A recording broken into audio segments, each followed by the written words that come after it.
olá, estamos começando mais um episódio do Papo On Podcast, hoje num formato um pouco diferente, marcando a comemoração dos 6 meses de início do Papo On. Nesse período nós já batemos papo, já conversamos com 28 pessoas e hoje, no 29º episódio, a gente vai conversar um com o outro, eu e a Dai, para que vocês possam conhecer um pouquinho mais sobre as nossas trajetórias profissionais, pessoais, matar um pouquinho da curiosidade de cada um e também a gente se conhecer um pouquinho melhor. Não é isso, Dai? Isso vai mesmo. Ser muito legal essa viagem nessa conversa aqui, diferente do que a gente tem feito. Vai ser um prazer fazer esse formato diferente. Eu acho que isso vai inovar. As pessoas que nos assistem vão poder se conectar mais com a gente, conhecer a nossa trajetória, a nossa história, o que fez a gente chegar aqui nessa mesa. E eu acho que vai ter muita história para contar, muita coisa bacana, interessante, engraçada, emocionante. Acho que a gente vai tentar trazer um pouquinho de cada coisa para que vocês consigam conhecer a gente melhor e se conectar mais com a nossa proposta aqui. Isso aí. Certo? Vamos começar? Vamos lá. Reginaldo, conta um pouquinho sobre a tua infância. Como foi? Como você chegou aqui no CRPI, que é onde a gente faz a gravação hoje? Então, eu fui um super bebê, vamos colocar assim. Eu nasci bem grande, com mais de 5 quilos, 50 e poucos centímetros. Com 6 meses de idade, acabei adoecendo. Eu já estava começando a andar, né, com 6 meses de idade. E adoeci. A princípio, os médicos em Santos detectaram como se fosse uma meningite, mas o meu prontuário aqui no CRPI consta como pólio. Depois eu só fui voltar a andar com passados de 4 anos. Então, fiz parte da minha reabilitação na Casa da Esperança, em Santos, e o restante aqui no CRPI, onde eu também comecei a minha vida escolar. Depois fui para as escolas regulares, passei pelo Jafé, pelo 1º de Maio, e a minha infância aqui, também como na rua, onde eu morei a minha vida toda praticamente, foi de muita brincadeira. A questão da minha deficiência física nunca foi um impedimento para que eu tivesse um contato com outras crianças, para que eu brincasse na rua. Andei muito de bicicleta, joguei bola, empinei pipa. Fez muita arte. Muita arte, dei muitos sustos na minha mãe, no meu pai. Era uma época de rua de terra, de lama. Então, chegava a voltar para casa irreconhecível de barro. Eu sei que você gostava de pegar uns peixinhos assim onde não devia. Pegava peixinho na vala, tinha vala ainda na frente de casa. Meu pai, na época, ainda não tinha, né, tudo coberto com manilha, mas ele sempre tentou dar um jeito.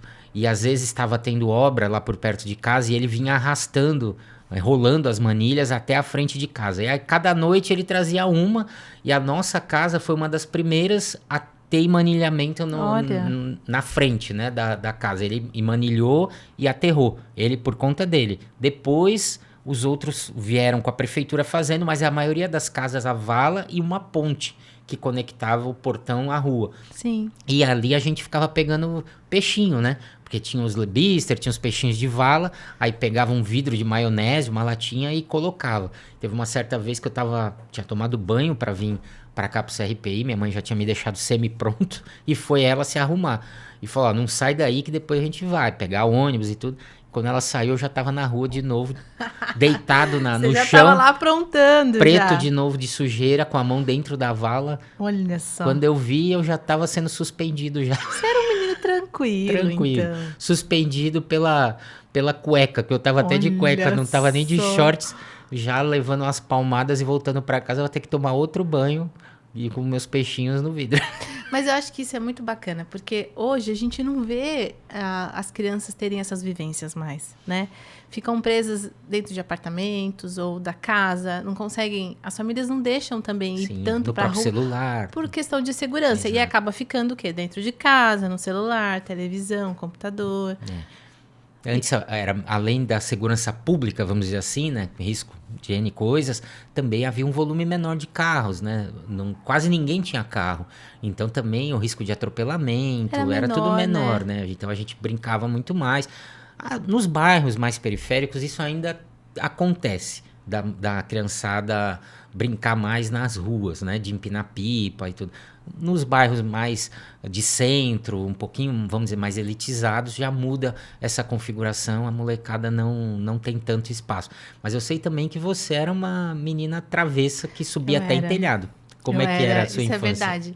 Os meus pais, eles vieram de sítios, né, do Nordeste, então eles já tinham uma vivência de terra, de mato, de planta. A minha mãe sempre gostou muito de plantar, o meu pai também. Então, na minha casa, tinha um quintal enorme, que tinha diversas árvores. Então, eu sempre fui muito Maria Moleque e brincava muito com meu irmão. Então, quer dizer, as brincadeiras eram jogar bola, bolinha de gude, bafo, empinar pipa. E eu gostava de empinar pipa em cima do telhado, né? Então, tem uma história engraçada disso. Meu pai não deixava a gente nem subir no telhado, né? Nem ir muito pra rua. E aí, diante disso, uma vez eu ficava lá, meu irmão tinha que ficar empinando e eu tinha que vigiar, né? Depois a gente alternava. E um dia eu comi bola lá, né? Viajei na maionese. E meu pai chegou, na hora que eu vi, ele já tava no portão já. E aí eu desesperei, quis voltar para subir no telhado para avisar. Não deu tempo, desci pelas telhas assim e fiquei pendurada. E aí o meu irmão me pegou pela roupa, assim, cabelo me puxando de volta. Eu me lembro como hoje ele brigando comigo e falando assim: você não vai mais empinar pipa comigo, porque você não prestou atenção. Não fez a segurança. Ainda quase matei ele do coração, imagina, só faltava né? ter um rojão pra avisar, né? Exatamente. Imagina, meu pai abre o portão, de repente tô eu pendurada no telhado. E eu devia ter acho que uns 7 anos, mais ou menos, assim, no máximo. Ele ia querer matar meu irmão e eu, né, depois. Você vê que você ia sobreviver à queda também. Se é que eu ia sobreviver. E aí, diante disso, assim, eu aprontava bastante. Fazia muita arte, mas arte de criança, assim, brincando. Eu na época de férias, assim, eu praticamente não entrava em casa. Era o dia inteiro na rua, andando de bicicleta, meio que num pedaço curto, né? Um trecho, porque a gente morava numa quadra. A rua era mais comprida, mas a gente ficava meio que naquela quadra, brincando. Eu tenho amigos, até hoje, que a gente continua muito vinculado desse momento, né? Lá da infância, dessa época. Tenho vários amigos queridos que são como irmãos, porque a gente cresceu juntos, né? Então eu brincava muito, realmente. Eu tenho boas lembranças. Meu pai também veio da Ilhabela, meu avô tinha sítio lá, então meu pai sempre gostou muito de planta, de criação. Então era um outro momento. Aí meu pai teve cabras. Meu pai teve galinha, pato, hamster, porquinho da Índia, porco, tudo que você possa imaginar, além de cachorros, né? Então, a gente sempre teve essa convivência. Eu lembro de uma vez que eu era aqui do CRPI, e como eu falava muito meu pai tinha muito passarinho também, era outra época, né? Não tinha essa consciência, né, ambiental, então meu pai sempre teve muito passarinho, gaiola, né? E aí eu falava muito disso. E eu morava, como ainda era uma área em expansão, tinha muita mata, era perto do mangue, então tinha muita vegetação. O bairro ainda estava se construindo, né? Exatamente. Então, aí as pessoas ficavam curiosas. E uma vez teve uma excursão do CRPI para minha casa. Como assim? Você era o destino? Era o destino. A molecada que estudava, que brincava aqui, que fazia fisioterapia aqui, foram várias Kombis para conhecer a minha casa, onde eu morava, porque as pessoas tinham uma ideia como se fosse um sítio. Só. Porque eu tinha uma foto, inclusive, que era comum isso na época, passava um senhor com um carneirinho, que ele tinha tipo uma charretinha atrás e um carneirinho todo colorido, que eles pintavam a lã do carneiro de azul, amarelo e tal, e a gente tirava foto. Eu tinha uma foto nesse carneirinho bem no final da rua, onde era mata fechada ainda. Então as pessoas tinham a sensação que eu morava num sítio. E aí foi uma excursão para casa, para conhecer as cabras, os passarinhos, a bicharada lá de casa. Você sabe, você falando dessa questão de pintar o animal e tal, eu tenho uma lembrança de quando eu era pequena, de que eu ia, acho que em Vicente Carvalho, assim, né, nas lojas, e que tinha pessoas que vendiam uns pintinhos, assim. Você já viu isso? Que eles são coloridos? Sim, e passava na porta de casa trocando pintinho por garrafa de vidro. Ah, é? Essa parte eu não lembro, mas eu lembro, assim, tem uma lembrança, eu devia ser pequena, eu acho, de eu ir e ter pessoas vendendo isso. Eu falava, gente, como que esse pintinho nasceu dessa cor?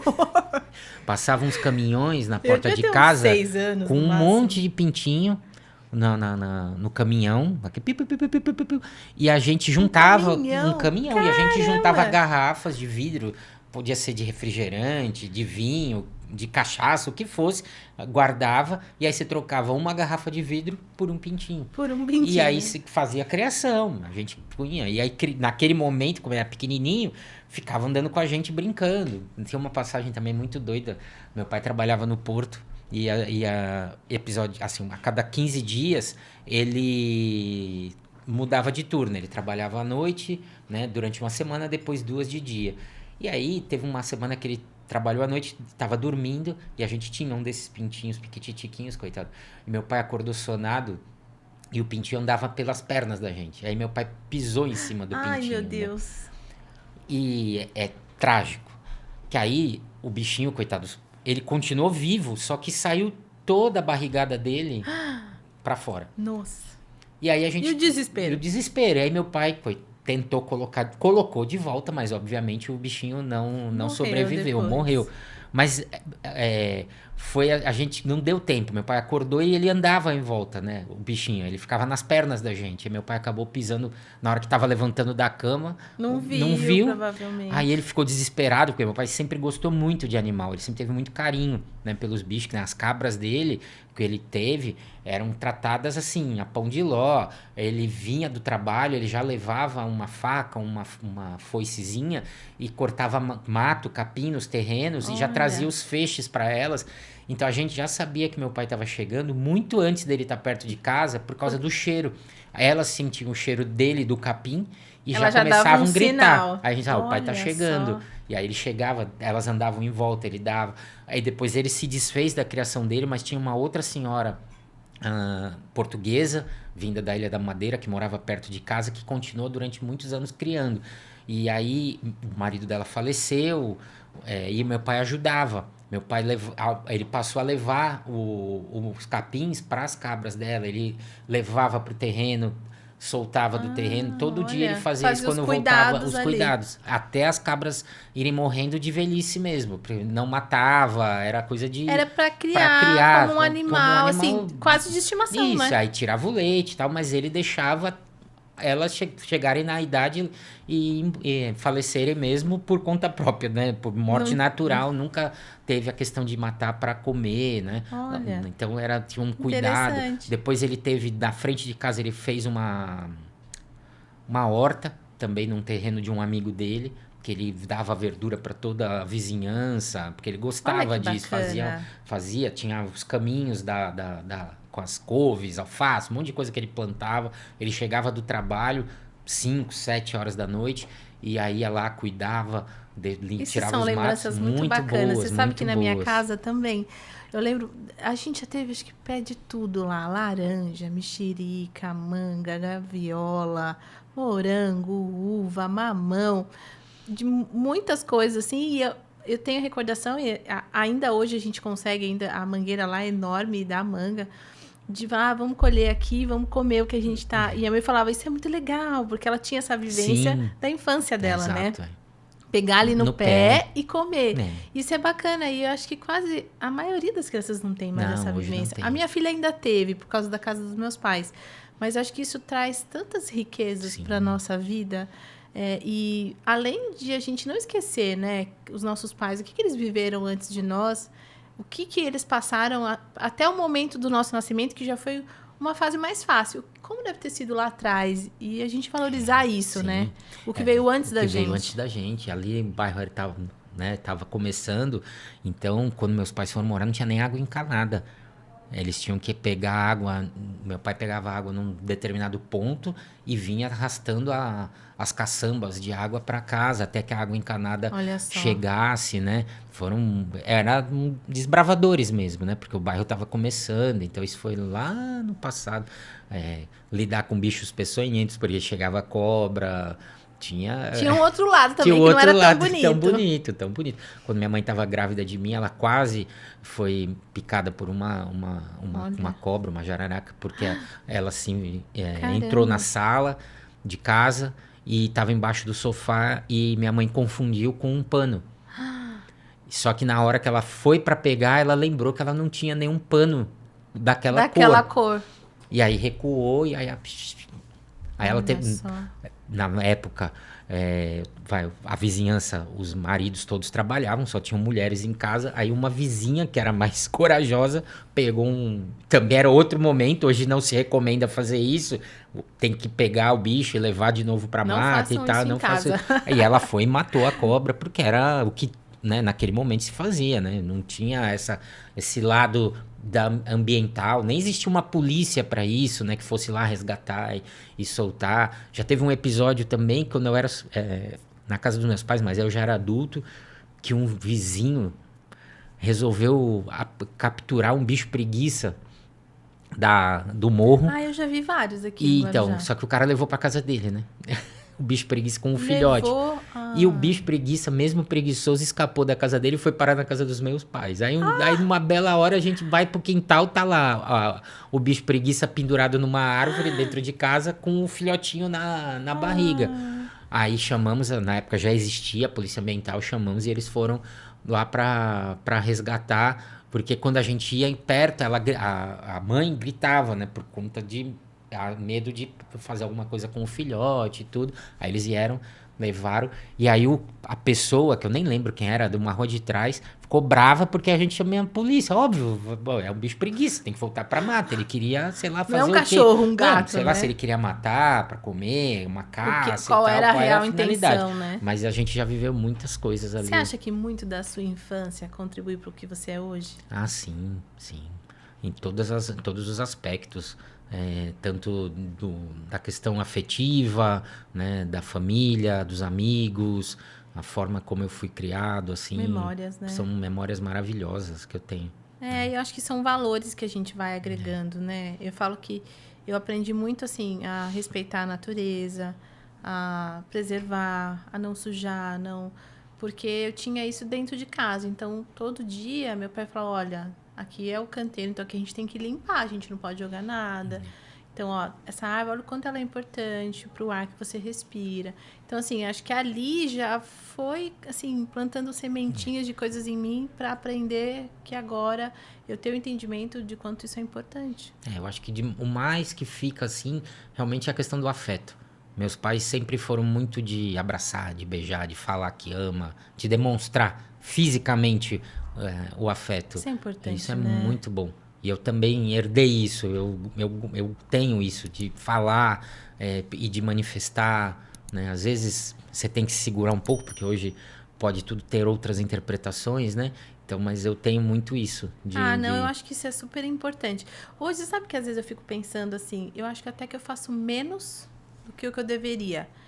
Mas eu lembro do meu pai sempre foi bem sério, assim, rígido com a gente, ao mesmo tempo que ele era muito amoroso, que ele me colocava para dormir todos os dias e fazia um carinho nas minhas costas. Eu me lembro disso, que eu falava assim, eu tô com uma dor na barriga, fazia um drama, assim, para ele, que era todo dia à noite meu pai me levava para cama para dormir, eu deitava, eu gosto de dormir de barriga para baixo, eu deitava e ele fazia um carinho nas minhas costas. E aí hoje eu falava que a barriga tava doendo, o que tinha a ver o carinho nas costas. Mas aí era uma desculpa. E aí ele esperava eu dormir. E aí ele voltava pra sala. E aí eu tenho essa recordação, ao mesmo tempo que ele era muito firme e exigente com algumas coisas comigo, mas ele me dava muito carinho, muita atenção. Sempre foi muito meu parceiro, tanto meu pai quanto a minha mãe. Mas eu acho que eu tenho uma personalidade muito parecida com meu pai. Então, meu pai foi meu parceiro em tudo, assim, em diversos momentos da minha vida. Eu lembro que quando eu já estava maiorzinha, assim, que eu comecei desfile, essas coisas, que todo mundo vai com a mãe. Sim. E eu ia com meu pai. Então, assim, eu acho que muito do que eu vivenciei com eles, eu levo pra vida. Sim. E isso agregou muito. Eu tenho também uma outra memória, assim, tanto com meu pai quanto com minha mãe, mas é do meu pai, como meu avô meus avós moravam na Ilhabela, e todas as férias ele ia para lá pelo menos uns 15 dias, ele passava com os pais dele, então ele tinha um vínculo muito forte com os pais, né? Ele saiu muito novo de casa, porque meu pai veio estudar na antiga escola de pesca, onde é o museu de pesca ali em Santos, né? E morou sozinho, pequeno ainda, mas ele sempre teve esse vínculo. Talvez dos irmãos dele era o mais próximo dos pais, né? Então ele fazia questão de, nas férias dele, ele passar um período com a mãe, com o pai dele, e depois só com meu avô, porque minha avó, vamos dizer, morreu cedo, né? Meu avô viveu bem mais que minha avó. E eu lembro de uma vez que ele foi e eu fiquei doente de saudade, literalmente. Olha. Comecei a ter febre, um monte de coisas tiveram e não existia telefone, né? Isso era lá meados dos anos 70, não existia telefone. Aí era por meio de rádio amador, uma vizinha com o pessoal da pesca mandou uma mensagem de rádio para Ilhabela, fala, é o Valdinho, filho do Dito, não sei o que, tarará, tarará. Avisa ele que o filho dele tá doente de saudade para ele voltar para casa. Olha. E aí meu pai voltou. Caramba. Mas eu acho que isso é o que mostra o teu vínculo. Quão grande era. E a criança, às vezes, não tem também uma noção do tempo, né? Ah, foi embora. Será que não vai voltar nunca mais? Será que vai voltar daqui? Será que um mês vai demorar muito? Às vezes, é daqui 3 dias. Mas 3 dias para uma criança é uma eternidade. Exatamente. E assim, vamos lá, dar um pulinho no tempo. Você foi mãe muito jovem. Fui. Como é que foi essa experiência para ti? Você sabe que nesse momento, quando eu descobri que eu estava grávida, foi um momento, assim, bem importante da minha vida. Eu estava com 17 anos, eu tinha acabado de entrar na faculdade. Então, assim, foi um momento de marcos, né, para mim. Eu tinha sido Miss, então eu estava saindo de que para mim era um trabalho na época, e eu fazia desfiles de roupa também. Então, assim, eu estava migrando de uma área para outra, que era fisioterapia, que é o que eu faço até hoje. Então, eu estava no primeiro ano. Então, imagina, toda aquela expectativa. Eu faço aniversário em maio. Eu descobri mais ou menos que eu estava grávida em abril. Eu tinha 4 meses de faculdade. Então, eu estava felizona, né? Porque eu tinha descobrindo várias coisas e tal. E aí, eu descobri que eu estava grávida. Eu falei, meu Deus, e agora? Mas, ao mesmo tempo, em nenhum momento eu pensei em tirar minha filha, fazer alguma coisa assim. Falei, bom, já foi, aconteceu, vamos ter que lidar com o que vai vir. E aí eu tive um apoio maravilhoso da minha família. As primeiras pessoas que eu contei foram os meus 2 irmãos, eu nunca esqueço dessa cena, que eu saí com o resultado do exame do laboratório. E aí o meu irmão tinha uma perua escolar na época. E antes, assim, uns meses antes de eu entrar na faculdade, eu trabalhava, ajudava ele na perua, né? E aí eu liguei para ele e falei, onde você tá, tal? Me encontra aqui em tal lugar que eu preciso muito falar com você. Aí meu irmão, tá bom. Liguei para minha irmã e falei, vem aqui. Aí eu lembro que a minha irmã falou, meu Deus, como você não se cuidou? A minha irmã toda assim, mais delicada, amorosa, né? Ao mesmo tempo que ela estava preocupada, mas ela me acolheu. Sim. Ali. E a gente na calçada, isso foi numa calçada ali perto da Puglisi, ali, de frente ao estacionamento, acho que do Banco Itaú, que tem ali. E aí, meu irmão olhou assim, botou a mão na cabeça e falou, o pai vai te matar. Eu lembro que foi a frase que ele falou pra mim. E eu falei, Rô, eu não tenho, agora eu vou ter que enfrentar isso.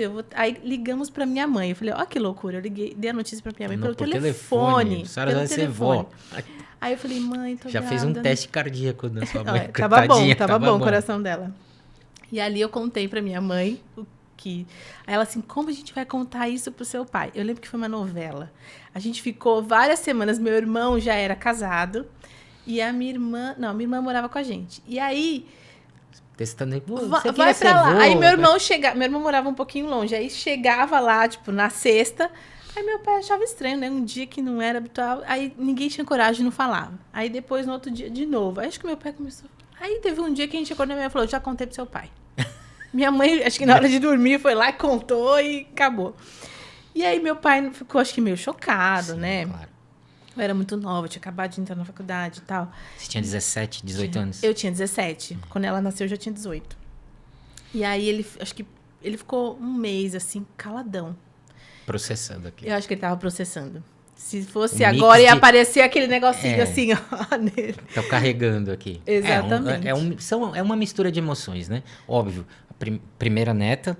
Exatamente. Né? Eu era a filha mais nova. Mais nova. Tem toda aquela coisa da proteção, da alegria pela criança que está vindo, mas da preocupação de como ia se dar o seu futuro, né? Tendo que conciliar. Com certeza. São várias questões. Né? Mas ele também não teve nenhuma atitude assim que me marcasse negativamente, de uma forma negativa. Eu acho que eu respeitei aquele momento. Eu falei assim, claro, agora eu tenho que entender que ele está processando isso. E aí, acho que ficou mais ou menos um mês. E meu pai gostava muito de ler a Bíblia. E tinha uma Bíblia que ficava assim na cabeceira da cama dele. E aí, eu escrevi uma carta. E eu gostava muito de escrever naquela época. Escrevi uma carta para o meu pai, coloquei dentro da Bíblia dele. Então, na hora que ele foi ler à noite, ele leu. E aí, ali, eu pedi desculpas, né? Pela falta de maturidade, pelo que eu tinha feito e tal. E a partir daquele dia, ele voltou a falar comigo. E foi tudo bem. E aí, hoje, a minha filha é grudada, né? No meu pai. Então, até que eu falo, brinco com ela e falo assim, ó, esse pai já era meu, viu? Antes. Vamos como você tá. Você quer pegar. Não, só que a avó tá em outra prateleira. Tá. E eles dois são bem ligados. Meu pai e minha mãe é o suporte dela. Então, assim, quando eu não tô, ela sabe para onde ela tem que correr. E acho que dali eu fui amadurecendo. E, inclusive, os meus pais, assim, diante disso, me mostraram também o que era responsabilidade. Eu já trabalhava e estudava, então eu já tinha essa maturidade de que eu tinha que ter um trabalho e tudo mais. Mas eu lembro que meu pai falou assim para mim, eu não gostava de fazer inglês. Mas eu estudei 5 anos, eu cumpri lá o que eu tinha que cumprir. Mas não era uma coisa que eu gostava. Aí eu lembro que faltava mais ou menos 1 ano para eu acabar o curso e meu pai falou assim, agora você vai voltar. Eu falo que ali foi o meu castigo. Ele disse, não, agora você vai voltar e vai terminar, porque agora não é só por você. Tem mais uma vida aí, você tem que fazer por ela também. E aí eu lembro que eu voltei, assim, até o meu professor da época, que é o Ricardo. Eu lembro nos últimos dias de aula, vazando leite, assim, com um barrigão de 8 meses. Nossa, já. Foi até o limite mesmo. Até o limite. E na faculdade também, não parei de estudar, então... a gestação inteira, tal. Ela nasceu em novembro. Eu parei, acho que 1 semana, 15 dias no máximo, porque foi cesariana para me recuperar um pouco. Voltei, fiz as provas finais, depois entrei de férias. E quando eu voltei, eu levava ela para a faculdade.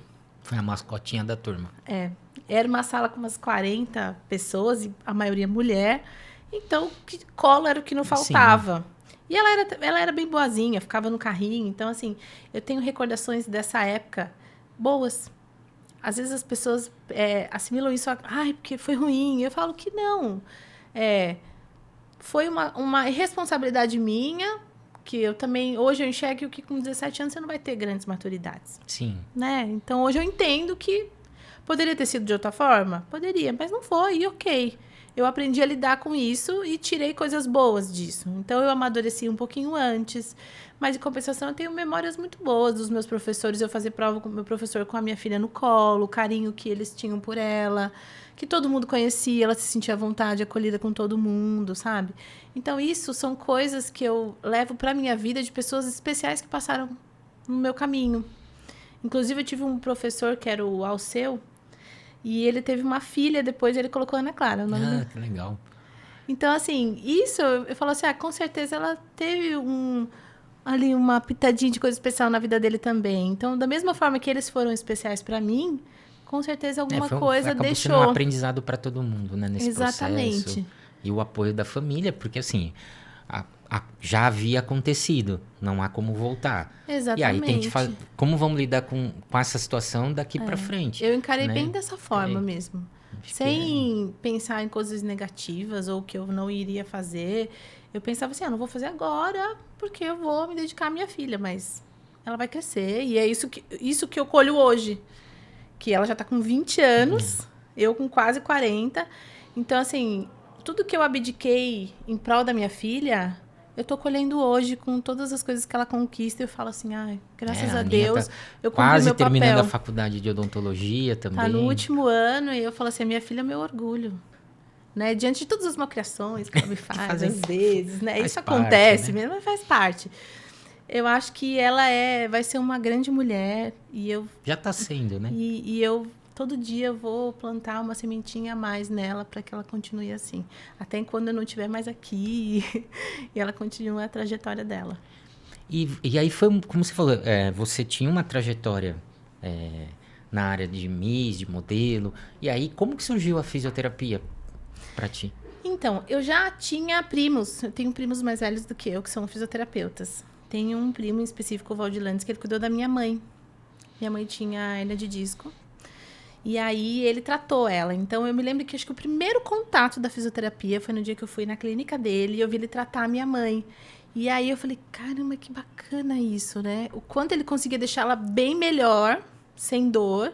E minha mãe, inclusive, até hoje, não precisou nem fazer a cirurgia. Então, assim, eu vi aquilo e falei, caramba, quanto transformador isso pode ser na vida de alguém.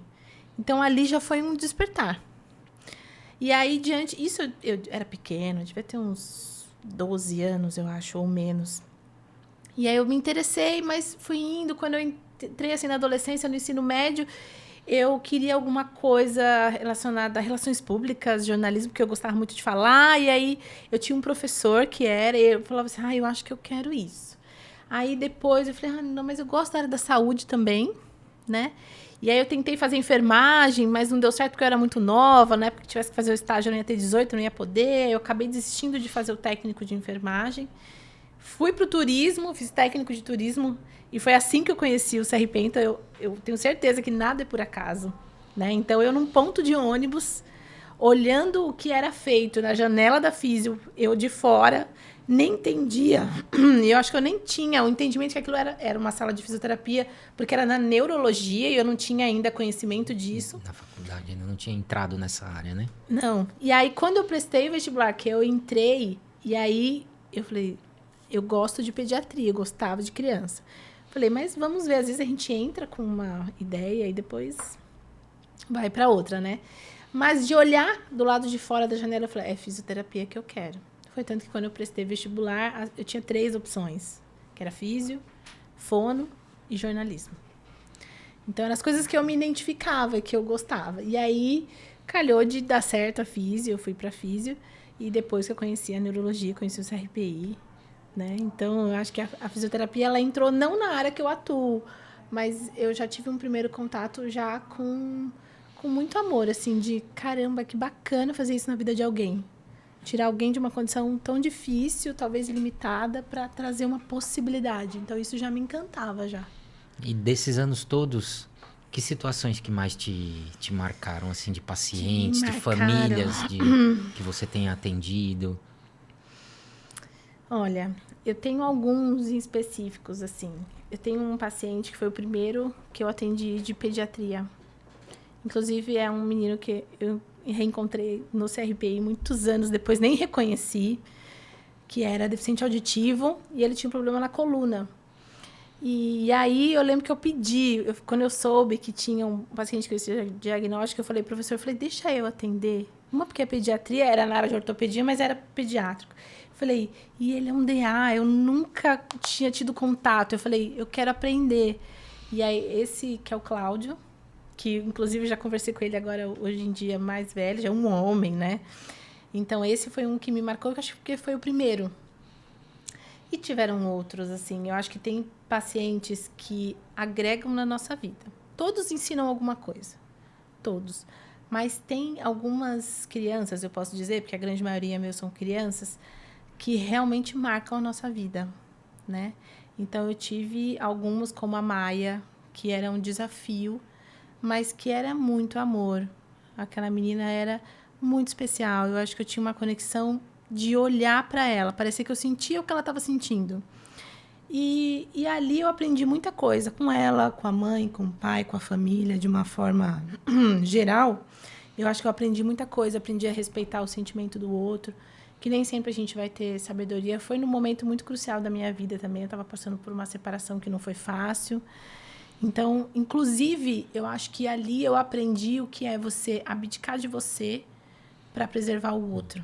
Eu tive que abandonar pacientes meus, que eu me dedicava, que tinha amor, carinho, né, além da questão do profissionalismo, mas para não colocar eles em risco. E você se afastar de quem você ama é muito difícil. Muito difícil. É muito difícil. Então, ali eu acho que eu aprendi como às vezes o outro pode ser mais importante do que eu. E aí dizer, olha, ok, eu quero isso me faz bem, mas se para o seu bem eu preciso estar longe, então eu vou estar longe. Eu tenho que manifestar aqui também minha gratidão, né? Porque você foi a pessoa que me apoiou, me ajudou no processo de reabilitação. Eu tive uma fratura 3 anos atrás do fêmur, então passou um processo difícil, né, de reabilitação. Até recentemente conversando com uma outra ex-paciente aqui do CRPI, quando ela soube, ela falou, mas você ainda conseguiu voltar a andar mesmo depois de uma fratura de fêmur?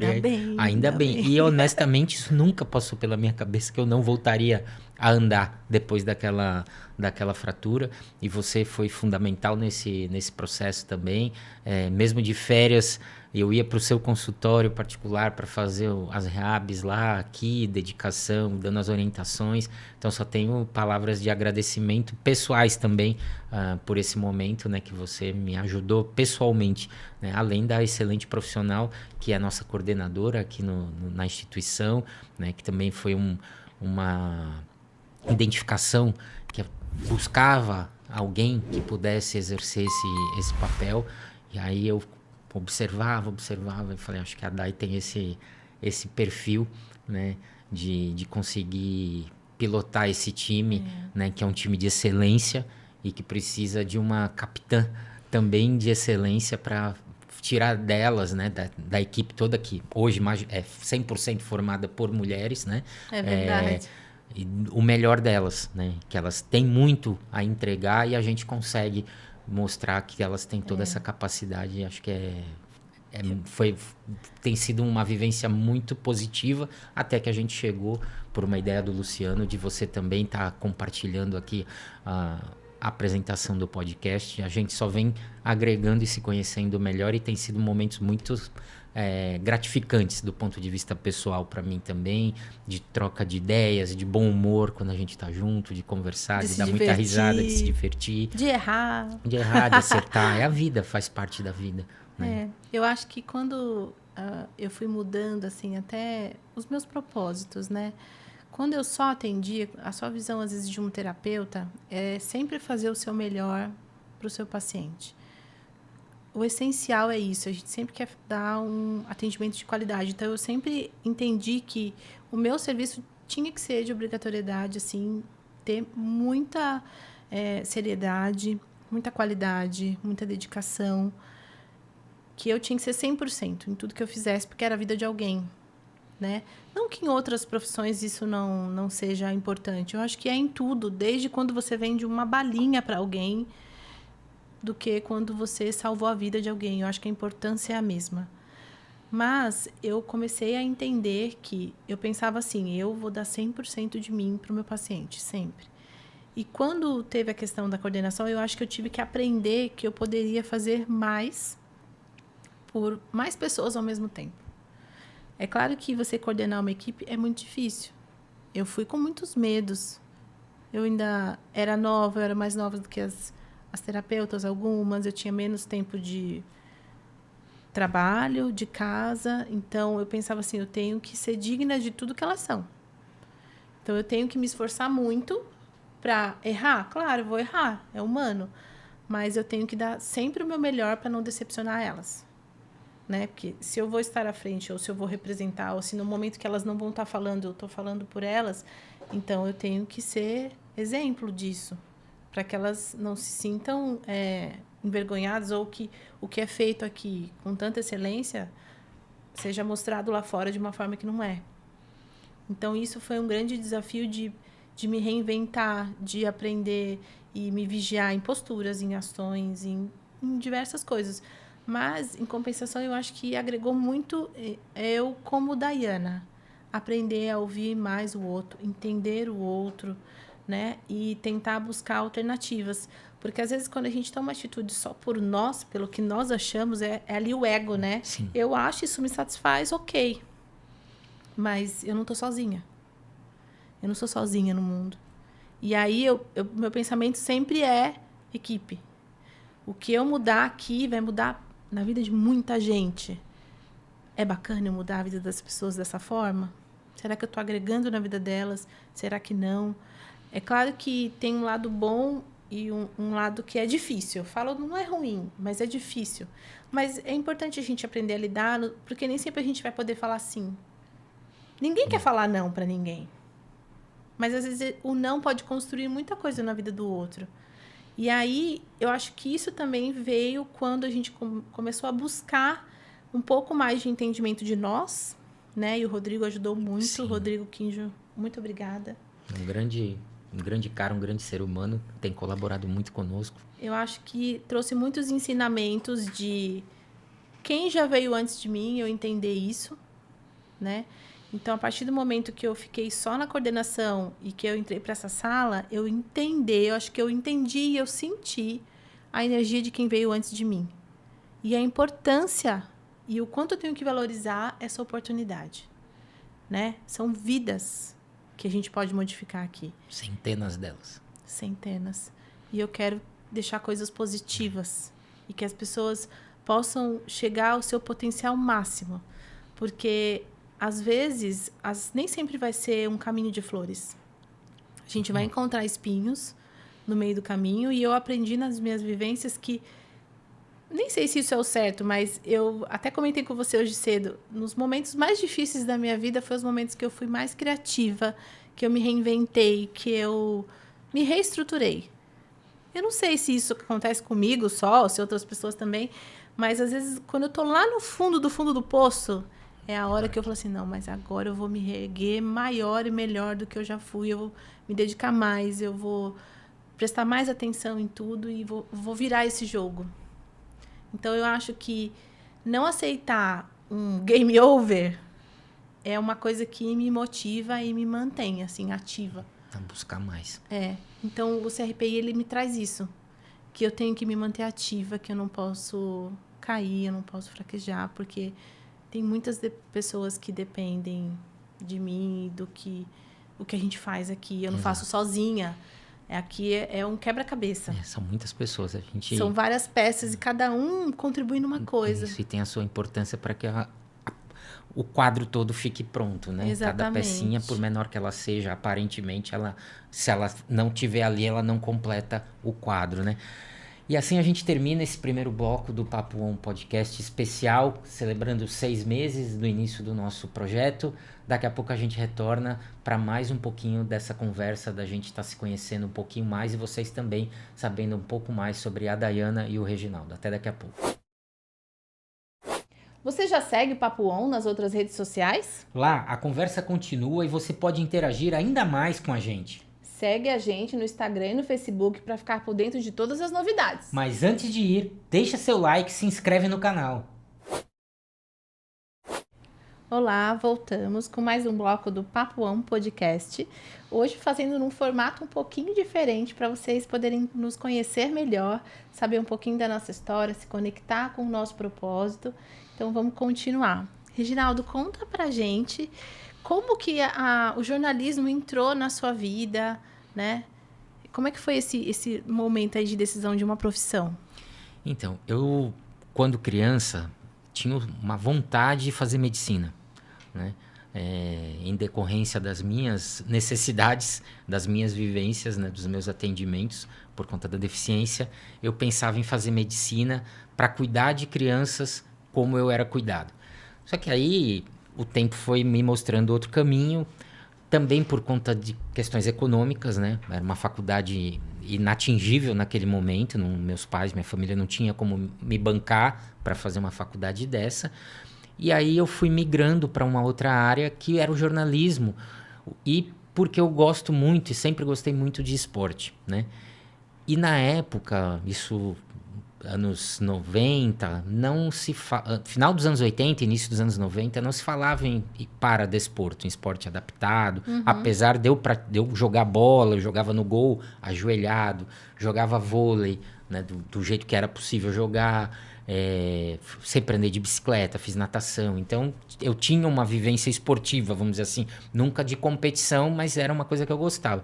E não se falava nisso, então eu nunca pensei que aquilo poderia ser a minha carreira, eu ser um atleta. Não era tão divulgado, Não era tão divulgado, época, né? Então, e aí o jornalismo surgiu como uma forma de eu me manter próximo do esporte, né? A princípio, trabalhei com isso alguns anos, né, na área esportiva, depois migrei para outros segmentos. E então foi por essa razão que o jornalismo pintou na minha vida, como um meio de eu ficar próximo do esporte. E aí, ainda na faculdade, o setor que eu gostava de fazer as matérias era vinculado ao esporte.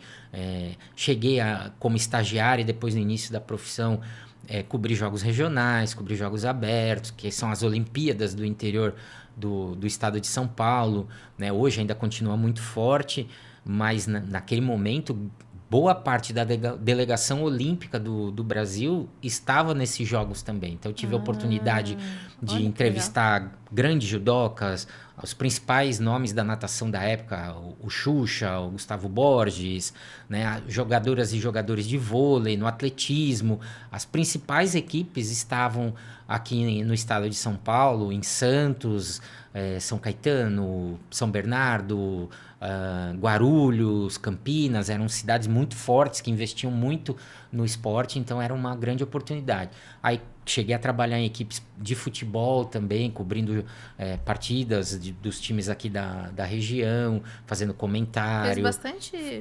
Trabalhei bastante, tanto no que a gente chama de plantão esportivo, que é dentro da rádio, nos dias de jogo, dando placar das outras partidas. Fazia cobertura de eventos esportivos, né? Vôlei de praia, triatlon, né?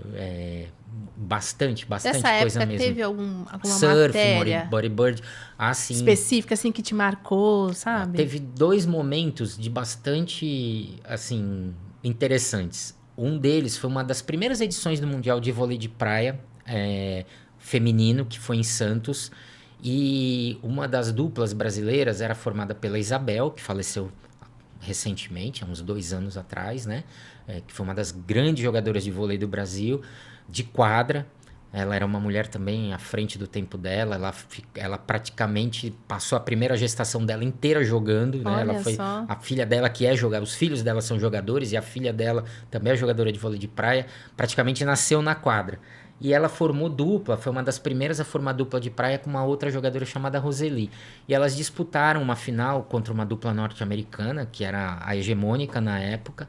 Perderam a final, foi em Santos. E aí, quando eu fui entrevistá-las, elas estavam muito abaladas emocionalmente e não conseguiam falar.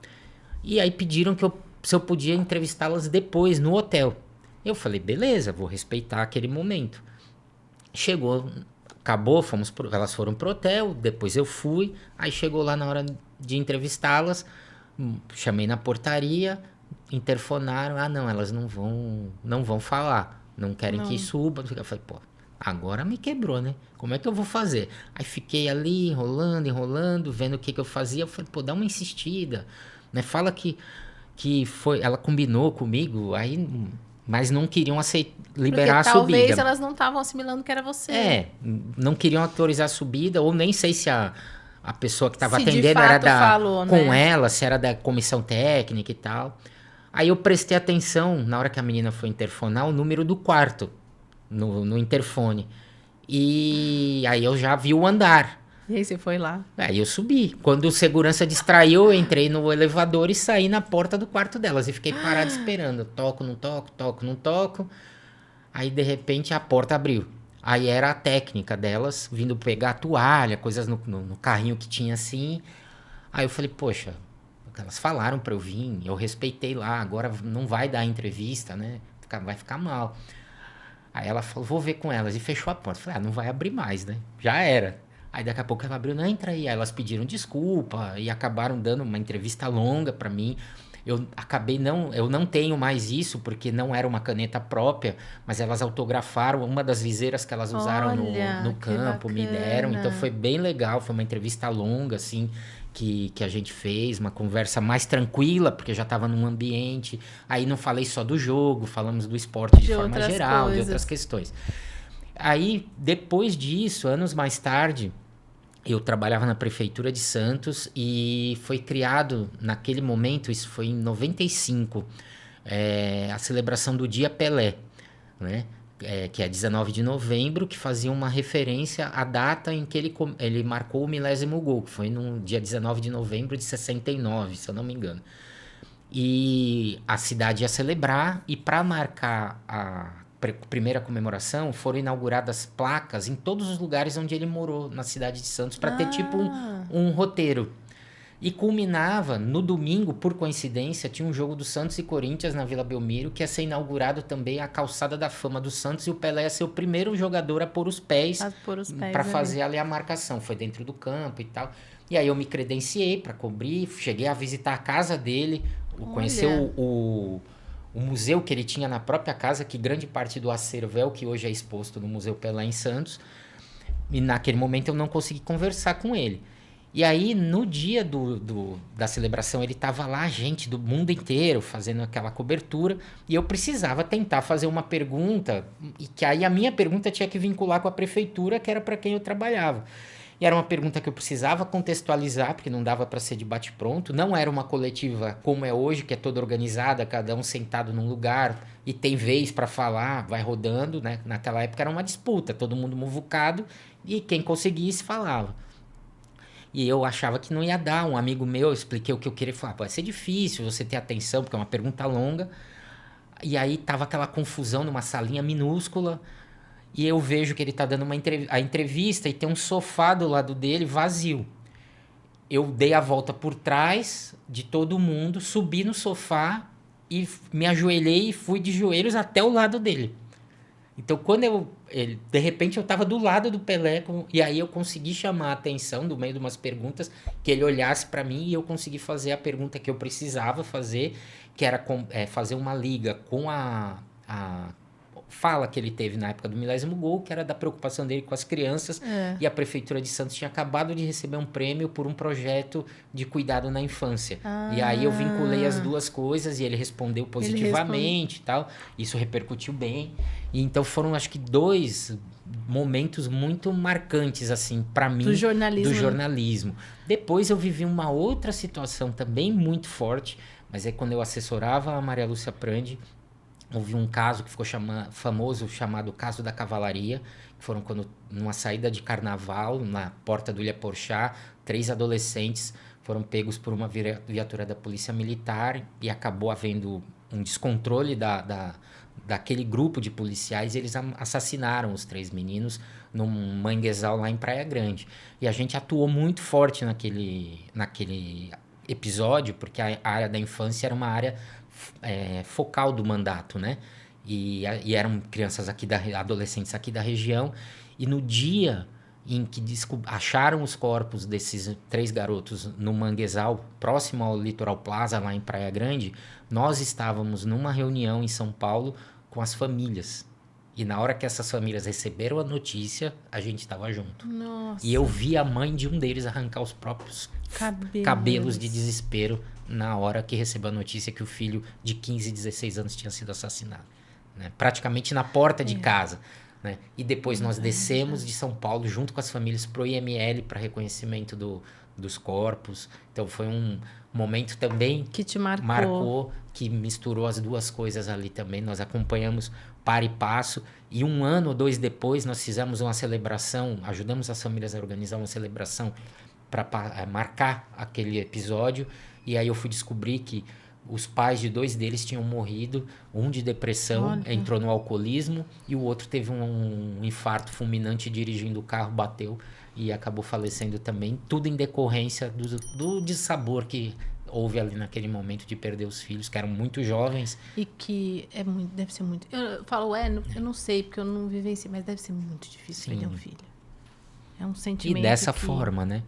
Que foi infelizmente, houve uma má conduta, né? Que isso não é uma questão que mancha a imagem da corporação como um todo, mas aqueles homens agiram de uma forma incorreta, começaram um processo errado e foram só piorando a situação, se perderam ali, no caminho, né? E aí acabaram... e aí depois a gente acompanhou todo o julgamento. Então Eu acho que isso faz a gente ter uma reflexão de como é importante a gente ter saúde mental. Porque momentos difíceis a gente vai encarar e vai encontrar na nossa trajetória muitos, sempre. Mas se eu não tiver com a minha saúde mental boa, eu não vou conseguir tomar decisões certas e equilibrar as minhas emoções, né? Quando a gente fala de hoje, que é muito comum, a inteligência emocional, é isso, é eu saber lidar com as minhas emoções. Não é que você não vai expressar o que você sente, não é isso. Mas é dosar e saber até onde eu posso ir, até onde fere o outro, até onde interfere na vida do outro. Sim. Não é só o falar, mas é o fazer. Isso em todas as áreas, e fundamentalmente quando você tem o poder da força, né? Porque ali você está armado, né? Nesse caso, com uma força que o Estado te faculta, né? Sim. E de repente você Porque era o comandante daquela guarnição era muito jovem. Ele tinha recém saído da escola de oficiais. Ele tinha 20, 21 anos. Então, era muito inexperiente. E talvez, na forma do diálogo ali, aquilo foi... Na verdade, eram... calor da emoção. Jovens que acabaram se perdendo no meio do caminho ali, entendeu? E cometeram um ato... Hoje, inclusive, eu acho que saiu uma lei, uma coisa bem específica de cuidar, que as empresas, os locais têm que cuidar também da saúde mental. A partir de maio é obrigatório. Dos colaboradores. Eu acho que isso é uma coisa muito importante. E é uma coisa que vai vir a somar e talvez evitar que algumas dessas coisas aconteçam. Sim. Tem algumas profissões que a gente lida mais com ali a pressão, o calor da emoção, decisões rápidas, mas que podem ser definitivas para o resto da vida. E se a gente estiver com a nossa saúde mental ok, essas decisões vão ser tomadas cada vez de uma forma melhor do que se você não estiver bem. Sim. E olha o quanto isso refletiu não só na pessoa que perdeu a vida, mas todo o restante, a família. Na família, nos próprios assassinos, né? Porque isso mudou a vida deles, foram condenados, né? Um jovem oficial que poderia ter uma carreira promissora acabou se perdendo no caminho também. Então, são várias questões, até o entendimento, né? Às vezes as pessoas falam assim, porque se você tem um poder, você pode fazer o que você quer. O poder, nem sempre, o poder de decisão, o poder de ação, nem sempre ele, se você não souber usar, ele vai ser bom. Exato. E pelo contrário, ele tem um peso muito grande. Todo mundo acha que é muito leve, mas não é não. Porque se você tem um poder de decisão e você carrega isso, é uma responsabilidade enorme. Vamos mudar para um outro ponto aqui. A gente tinha conversado um pouco no intervalo, e aí eu vou tentar vincular duas coisas. Por caminhos distintos, você é uma jovem, uma mulher muito bonita, né, que vivenciou uma trajetória também na carreira, né, de modelo, de desfile, de Miss, né? E isso, eu tenho uma questão da deficiência física, né, que são, vamos dizer, são 2 cartões de visita, que é a primeira coisa que as pessoas veem quando nos observam, vamos dizer, né? De alguma forma, você também teve ou tem que enfrentar alguns preconceitos de pessoas que te rotulam apenas como uma imagem e que desqualificam o que você tem de potencial também por ser apenas, vamos dizer assim, entre aspas, um rosto bonito, uma pessoa bonita? Como é que foi isso ao longo da tua vida? Em que momento, se você já chegou a enfrentar esse tipo de situações, de tentarem te diminuir, entre aspas, para falar que você é só isso? Já. Vamos dizer que você vai pôr o dedo na ferida, hein? Olha, nem combinamos isso, hein? Nem sei se eu podia fazer essa pergunta. Pode. Eu sou bem resolvida com as minhas feridas. Pode colocar o dedo na ferida, não tem problema. Você sabe que durante a minha infância, eu ouvia muito assim, como você é bonitinha, olha, tem um olho claro. Eu era mais loirinha, assim, como ela é loirinha. E só um parênteses, é uma xerox da sua mãe, né? Eu sou bem parecida com a minha mãe. Mas você sabe que eu sou que quando eu a conheci pessoalmente, eu fiquei impactado, assim, que eu falei, nossa... Você achou muito parecida? Muito parecida, muito parecida. Eu acho... São 2 Dais, quase 3, né? Porque tem a Aninha também. Eu sou uma mescla, assim, um pouquinho da família do meu pai, eu pareço também bastante. Eu tenho bastante da família da minha mãe, assim. Eu falo que quando eu vejo a foto da minha avó, que era mãe da minha mãe, eu não a conheci, infelizmente, uma pena. Gostaria muito de ter conhecido a minha avó, que foi uma mulher muito forte, muito guerreira, desbravadora. Mas, infelizmente, né, não foi. Mas ela deixou a minha mãe e eu aprendi muito com a minha mãe. Eu sou uma mescla da família do meu pai com da minha mãe, assim. Um pouquinho de cada. Mas eu acho que por eu não... Quando eu era mais nova, não ter muita vergonha, ser assim, mais... Assim, dos meus irmãos, eu era que falava mais, que tal. Então, pequenininha, eu lembro que eu falei, quero desfilar, eu quero isso. Não tinha muita vergonha. Então, as pessoas falavam assim, como você é bonitinha. Eu era vaidosa, assim, né? Eu sempre fui uma menina muito vaidosa, usava vestido e tal. Eu era Maria Moleque, tipo, eu queria andar de skate de vestido, entendeu? Eu rasgava os meus vestidos, minha mãe queria me matar. Mas eu não queria andar de skate de short. Eu queria de vestido, entendeu? E aí, O que eu tenho, assim, que quando eu tinha os meus 10 anos, quando eu fui ficando, acho que mais mocinha, que aí todo mundo falou assim, nossa, olha como ela tá ficando bonita, uma moça bonita e tal. Isso, eu não sei se as pessoas, assim, e falarem muito assim, ah, olha, ela é bonita, olha o olho dela como é bonito, olha isso. Eu ouvi isso foi me trazendo uma coisa assim, eu não sou só isso. Sim. Eu não tenho só o olho claro. E aí é tanto que eu falava assim, vocês pensam que isso é uma vantagem? Vai olhar pro sol pra você ver, você não enxerga nada. Aí é tanto que eu falo assim, hoje em dia eu tenho rugas aqui, gente, porque tenho olho claro, não consigo enxergar. Então, assim, eu não via isso como ai, que coisa. Não, isso não me acrescentava em nada. E aí eu comecei a olhar como uma coisa ruim. Então, toda vez que alguém falava assim, você é bonita, eu pensava, você pensa que eu sou burra? Eu tenho que ser burra porque você achou? Então, isso começou a vir como uma ofensa. Isso me ofendia. Então, eu queria mostrar que eu não era isso, que eu estudava, que eu era Você inteligente. era isso também. Mas não era só isso. Não era. Eu acho que até isso foi o que me fez sair do mundo da moda. E quando eu ia desfilar, eu falava assim, eu não tô aqui pra me mostrar, eu tô aqui pra mostrar a roupa. Como se eu fosse um cabide, Sim. só. Eu não tô aqui, e o que eu gostava é porque ninguém falava assim, você é bonita. Não. A roupa é legal. Ok, então isso... Você tava ali pra mostrar a peça, Exatamente, não era você. não eu. Quando eu fui pro mundo de Miss, aí eu entendi que poderia mostrar beleza, mas que não era só isso. Que eu tinha que mostrar que eu tinha mais.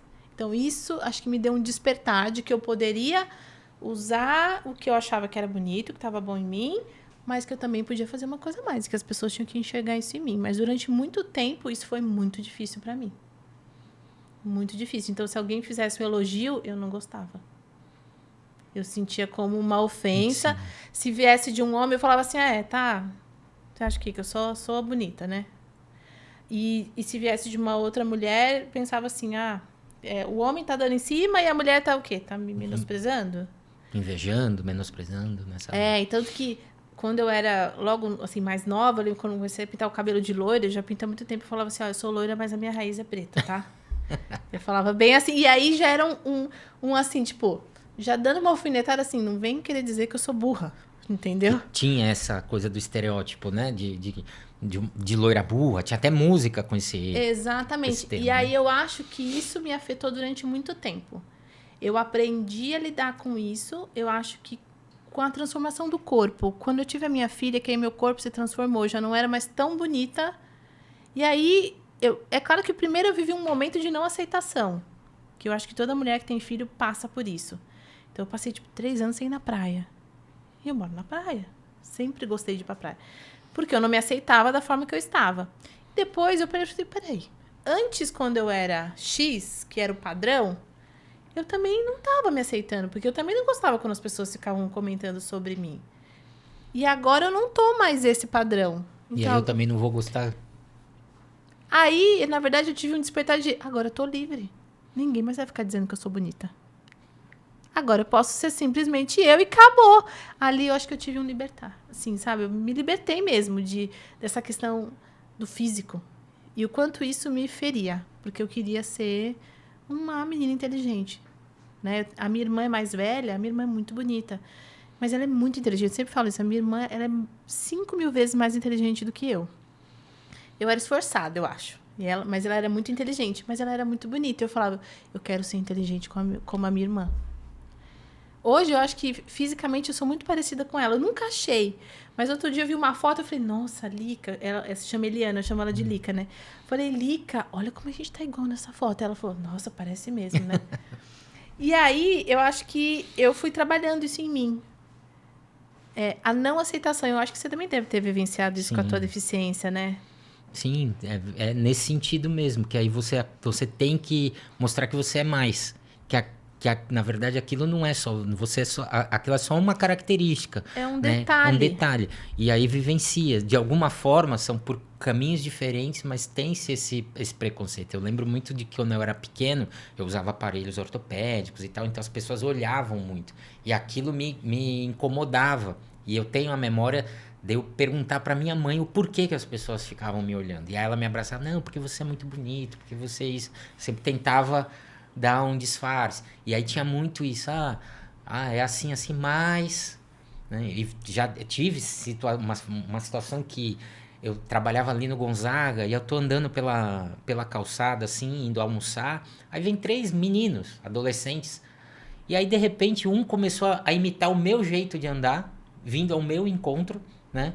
E quando chegou perto de mim, fez um balbuciar, como se estivesse com alguma deficiência intelectual também. Na época eu lembro que eu olhei pra cara dele, não falei nada, fiz assim, umas coisas meio sem sentido, né? E você vê que... Porque de alguma forma, o que chega primeiro é a imagem que você tem. Por isso que eu falo que é meio que um cartão de visitas que hoje quase nem se usa mais, mas é o que primeiro as pessoas veem. E aí a gente tem que mostrar que é mais, né? Porque você sempre tem esse rótulo, né? Você quer mostrar... Você sabe que quando eu fui participar do Miss Guarujá, eu achava que eu ia ganhar Miss Simpatia. Eu não achava que eu ia ganhar...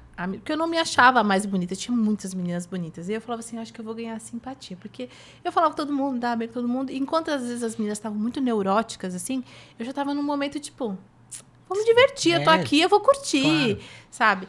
E aí, até teve um momento engraçado na hora que foi da premiação, quando premiou a Miss, a simpatia primeira, eu falei, putz, não ganhei. Aí fiquei assim, era acho que segunda princesa, primeira princesa e a Miss. Aí foi a segunda. Aí eu já achei que, tipo, eu não ganhei nada, né? Aí foi a primeira, e quando me chamou, eu não ia. Porque eu tava ali já, tipo, perdi, aceitei. Nem prestou atenção que era o seu nome. E o apresentador, ele chama umas 3 vezes e no vídeo mostra eu parada, assim. Aí, não sei quem fala, vai, é você. E aí que eu caí, acho que ali na real, tipo, falei, caramba, porque eu mesmo não... Não tinha processado essa... Não, e não achava que eu ia ganhar, que eu tinha chance de Mas de ganhar. E às vezes... E hoje, felizmente, a gente tá vivenciando outros momentos, ainda tem, mas tem esse processo, né? De você ter que se mostrar... melhor ainda, porque você tem que se empenhar mais para mostrar que você não é só aquilo.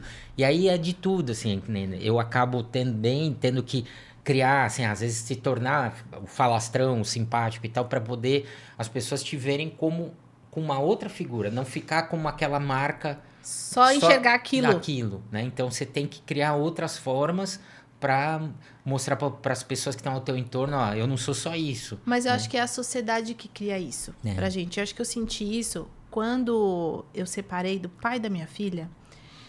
Eu me lembro de eu ouvir assim, ok, e agora? Você separou, você é mãe solteira. Ninguém vai querer ficar com você porque você tem uma filha de 2 anos. E aí, no começo, eu falei assim, caramba, ninguém vai querer ficar comigo. Eu pensava, não vai, né? Porque ninguém vai querer assumir uma criança. Ou querer se relacionar com alguém que tem uma criança. Porque eu ainda era nova, mas eu não ia na noite, eu não saía pras baladas, não fazia nada disso, porque eu tinha uma responsabilidade. E aí eu pensava assim, não, ninguém vai querer mesmo. E aí eu tive esse medo, mas por quê? Isso era imposto pra mim. Claro. Aí depois eu tive um relacionamento, me casei e tudo mais. E aí eu vi que não era aquilo. E aí, quando eu separei de novo, aí eu vivenciei de novo. Eu falei, como voltam as coisas, né? Porque você tá separando pela segunda vez. Então, agora você não vai. E aí, eu falei, quem determina isso na nossa vida, né? Quem que tá impondo isso? Que a gente pode ou não, que a gente consegue ou não, né? E aí, isso, acho que são até confundido com coisas. Eu lembro de ouvir de algumas mulheres... Não, você é uma mulher, você não pode deixar nenhum homem.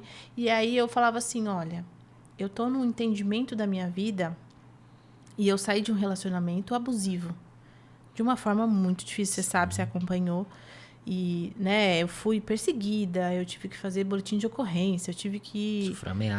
Sofrer ameaças, eu tive que andar com segurança para sair na rua... Eu tinha medo, até pouco tempo, assim, atrás, já tem uns 3 anos, 2 anos. Tinha pesadelos, acordava, assim, tendo pesadelos tudo, com essa pessoa. Porque isso foi eu vivenciei isso, foi tão forte na minha vida que também me trouxe traumas. Mas que eu aprendi e já superei eles. Mas tudo isso é o que eu percebo que a sociedade impõe. E aí falavam assim pra mim, porque você é homem, é isso, é aquilo. Eu falava assim, não é que homem é isso, é aquilo. E aí eu acho que entra quando as pessoas falam assim, porque tem que ser, você é mulher, você tem que ser feminista. Eu falei, não, cada um tem o seu papel. Não adianta hoje eu tenho um entendimento que eu, como mulher, querer tomar o local, por exemplo, do pai da minha filha. Porque durante muito tempo eu falava assim, eu tive que ser mãe e pai. Ok, eu tive que ser em algumas situações, mas eu não vou substituir nunca o lugar dele. Eu nunca vou ser ele. Por pior que ele seja, ou muito bom que ele seja, eu nunca vou ser igual a ele. Porque o homem tem o seu espaço e a mulher tem outro. Ninguém precisa tomar o lugar do outro. É isso aí. Não precisa confundir. Eu acho que isso tá em diversas coisas. Você viu esse último filme que teve da Barbie? Ali eu entendo como uma confusão de sentimentos. Por que o Ken tinha que ser tão menosprezado e ruim porque ela sofreu? É uma forma de uma inversão de papéis, até para dar uma... Pra quê? Não, né? Tem esse lado... Eu quero dar o troco, será? E aí é uma forma de também mostrar o preconceito invertido e mostrar para os homens e falar assim, olha o que vocês fazem com a gente. Né? Então, tem os dois lados, né, de leitura. Às vezes é uma forma mais escrachada de Mas sabe qual é o meu entendimento hoje disso? Que quando a pessoa faz alguma coisa, a gente permite que ela faça. Hoje eu entendo que eu vivi um relacionamento abusivo porque eu permiti. Eu também contribuí, eu também tive parte nisso. Porque de repente você não... Talvez inconscientemente até um certo ponto, mas depois eu fui permissiva em algumas coisas. Então eu também colaborei. É entender que eu não fui só a vítima. É claro que eu recebi mais coisas ruins do que talvez eu ofereci para ele. Mas isso não me deixa totalmente inocente na história. E aí vai de cada uma, né? Porque, de repente, naquele momento, você não tinha as condições emocionais ou de vários fatores para tomar uma decisão diferente, né? E é a realidade de, às vezes, muitas mulheres, porque tem dependência econômica, tem uma série de coisas. E aí vai relevando e relativizando questões até por... Olha, eu não tenho como sair daqui porque eu vou vivenciar algo pior. E, às vezes, as pessoas vão... tentando empurrar, ou naquelas... não, ele vai mudar, foi só um surto. E aí você vai acreditando, Mas né? eu acho, não sei se todo mundo é assim, mas sabe que antes eu me perguntava assim, por que essa mulher, ela apanhou e ela voltou pra casa? Antes de eu vivenciar, eu pensava, por que, gente? O cara tá batendo nela, o cara tá fazendo... Por que ela voltou? Hoje, não. Por quê? É claro que eu não apanhei, né? Mas eu sofri um outro tipo... De violência. De violência. Mas eu não tinha total noção. Mas eu criei um universo que não era a realidade que eu vivia. E eu vivia nesse universo. Sim. Então, se o teu universo é maravilhoso, você vai querer voltar para ele, porque você não está vivendo a realidade. Então, hoje eu entendo não julgar nenhuma daquelas mulheres, porque quando eu me vi dentro da delegacia, onde elas estavam, mulheres machucadas, coisas que me chocaram. E eu tive que vivenciar isso junto com a minha filha. Ali caiu a minha ficha. Por que elas voltam? Porque depois de eu ter saído da minha casa, eu pensei em voltar. Sim. E eu falava, gente, eu tô ficando louca. Ao mesmo tempo que eu achava que eu tinha lucidez, eu não tinha. Eu falei, não é possível, mas é um processo. É um processo de você se desligar de apego de coisas e de pessoas, de coisas que você construiu que não é a realidade. Então, isso vai ensinando que o que vale mais é o que você sente. Tudo que você conseguiu agregar de material vai ficar. E isso não é o mais importante. Então, se eu não vou sair porque eu não tenho um salário, não é mais importante. A tua vida é mais importante. Sim. Porque não adianta você ser sustentada por ele e, de repente, ele tirar a tua vida. Exato. É que, muitas vezes, as pessoas ou não têm tempo de tomar uma decisão diferente, ou tem outros fatores. São várias razões, sim, né? E aí, realmente, é complicado de quem está fora e nunca viveu isso fazer julgamentos. Você também viveu uma situação muito forte quando você descobriu que tinha uma probabilidade de uma questão do câncer, né? Foi. Porque você tem um histórico familiar, né? E de repente você foi fazer um exame e apontou e o médico foi meio... Quase me matou do coração. Quase matou você do coração. Como é que foi lidar com isso, né? Uma mulher jovem, né? E de repente receber uma notícia dessa na lata, sem nenhum tipo de preparo, e que felizmente não foi a realidade. Você acompanha, né? Como foi lidar com isso? Que mudou na tua vida dali pra frente? Eu acho que assim, eu vinha de um momento de perdas, eu já tinha acabado de perder a minha tia, né, pro câncer, e aí eu tinha vivenciado, mas até então, você lutar pela vida de alguém é uma coisa. Você achar que você vai ter que lutar pela sua vida é outra história, completamente diferente. E, de repente, eu fui para fazer um exame de rotina, o ginecologista pediu ultrassom da mama, como eu sempre fazia, todas as mulheres na minha faixa etária faz.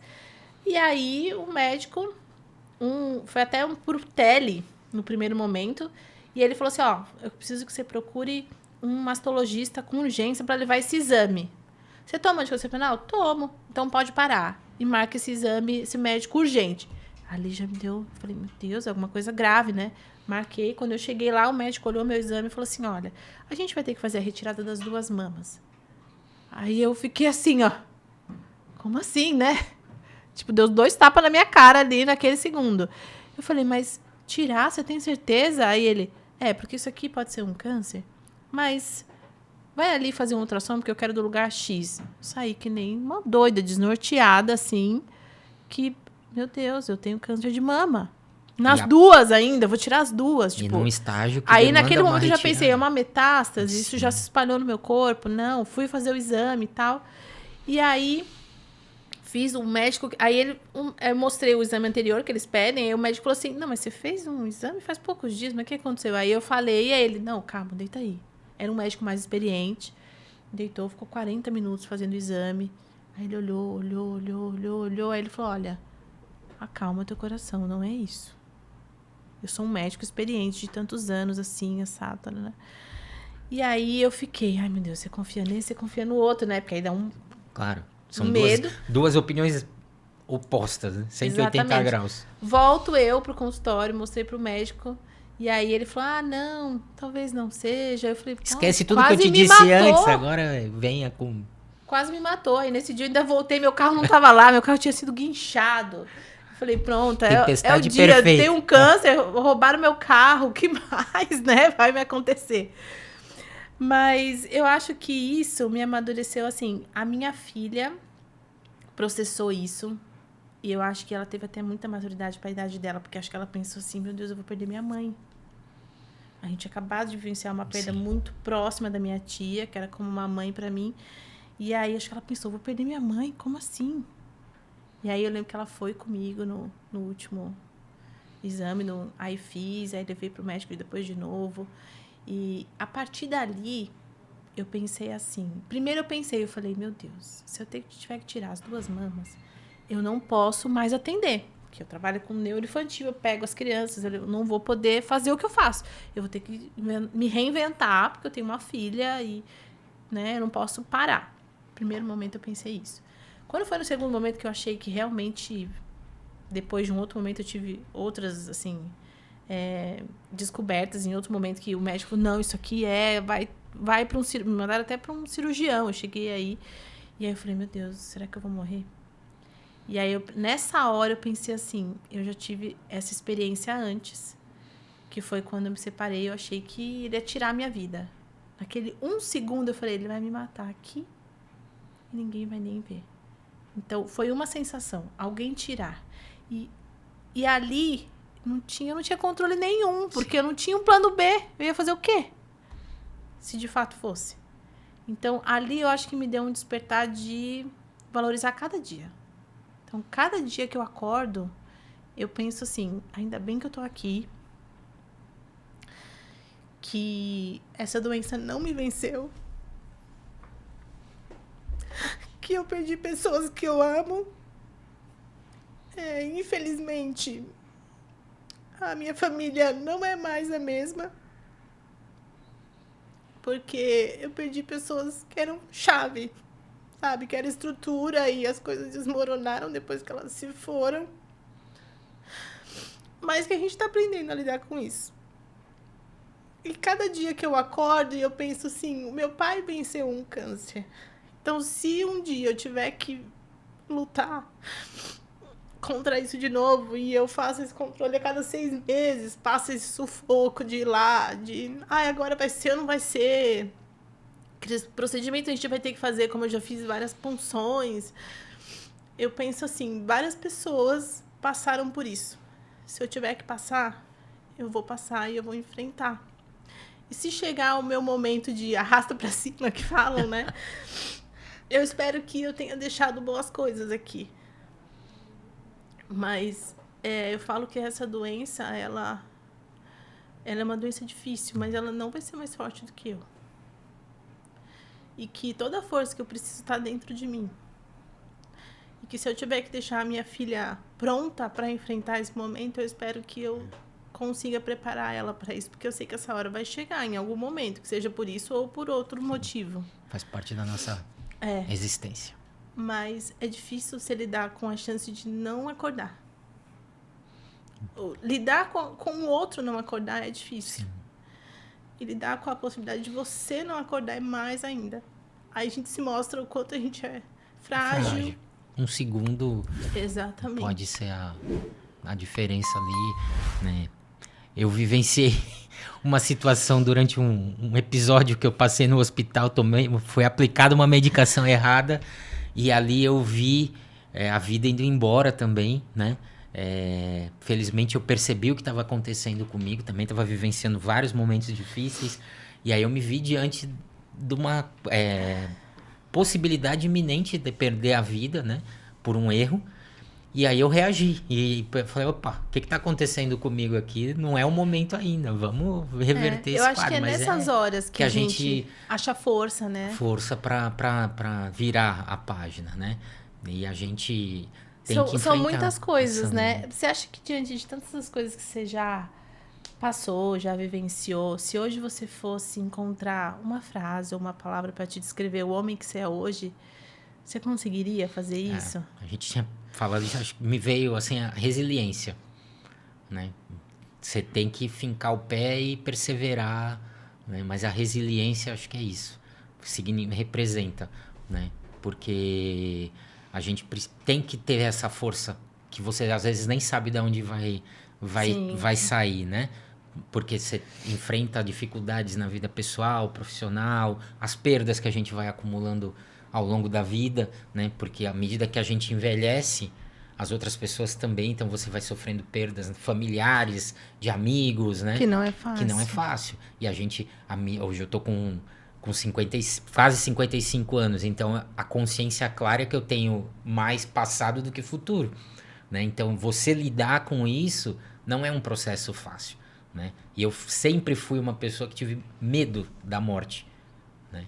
Eu sempre pensava assim, como é que vai ser todo mundo à minha volta, eu escutando as pessoas e eu não podendo falar. Eu nunca pensei nisso, eu acho. Eu sempre tive eu me imaginava morto, mas com a consciência de vivo.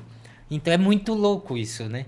E à medida que você vai perdendo as pessoas, você começa a observar de uma outra forma. E aí a questão da religiosidade, da crença de que existe algo para além, te acalenta. Porque você imagina que quando acabe esta fase, comece uma outra. Né? Até para dar sentido, né? Sim, porque senão são ciclos, né? São ciclos, né? Me fala uma coisa. Falando de ciclo, né? Você teve um momento aqui no CRPI que foi quando você se tratou. O que te fez voltar como presidente da instituição? Então, passaram-se vários anos, eu reaproximei primeiro profissionalmente, né? Na época que eu assessorava a Maria Lúcia Prandi. Foi um momento em que a Steph, nossa fundadora, faleceu. E aí a gente começou assim, uma aproximação. Ela foi a autora do projeto de lei que tornou o CRPI de utilidade pública. Chegou a mandar emenda parlamentar para cá. E aí houve uma questão com o antigo gestor. Houve uma intervenção. A Norma assumiu a presidência. Eu vim para contribuir com ela. Depois de 10 anos ela saiu e eu assumi a presidência.